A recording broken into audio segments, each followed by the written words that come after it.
అందరు ఏం పంటలేసిండ్రే? కొందరు సన్నొడ్లు, కొందరు దొడ్డొడ్లు వేసినామంటురులే. మేమైతే పత్తి పెట్టినాం ఏడాని కొందరు, మిరప పండిస్తున్నామని ఇంకా కొందరు మొక్కజొన్న, పసుపు ఇట్లా తీర్ల పంటలు పండిస్తారు. ఎవ్వల భూమిలో ఎసొంటి పంటలు పండుతాయో గవ్వే పండిస్తారు. కానీ ఒక ఊర్లో అందరు ఒక్క తీరు పంటలే పండిస్తురు. అట్లా అని అన్ని ఒకటి కాదు. మళ్ళా ఇంతకు ఏం పంటలు, ఏందా కథ అరుసుకుందాం పారి. ఏ ఇంటికాడ చూసినా మొత్తం పూల చెట్లే. తోటల నడుమ ఇండ్లున్నాయా, ఇండ్ల నడుమ తోటలున్నాయో తెలియకుంటుంది పో.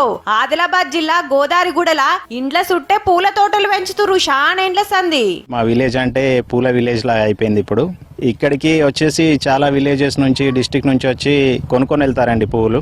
పొలాల కాడ ఏరే పంటలు ఏమేసినా గాని ఇంటికాడనైతే ఓ గుంట 2 గుంటలంత భూమిలా బంతులు, చామంతులు, గులాబీలు, మల్లెపూలు, కనకంబరాలు, మందార పూలు ఇట్లా తీరు పూలు పండిస్తున్నారు.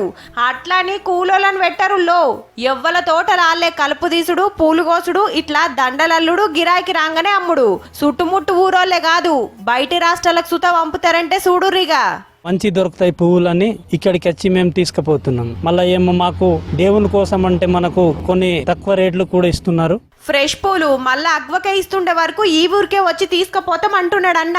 మరి ఏమన్నా అచ్చుబాటు ఉన్నదా అమ్మా అని అడిగితే, మా ఇంటి చుట్టూ చిన్న 2 గుంటల భూమి ఉంది. చిన్న చిన్న మొక్కలు వేసుకొని, పూల చెట్లు వేసుకొని మేము జీవితాన్ని గడుపుతున్నాము. కూలి ఒక్కొక్క రోజు పడ్డ రోజు 500, 1000 రూపాయలు ఇట్లా కూలి వస్తుంది. బయటకు వెళ్లకుండా ఈ పూలు మమ్మల్ని పోషిస్తున్నాయి. దినాం కూలి పడుతుందట.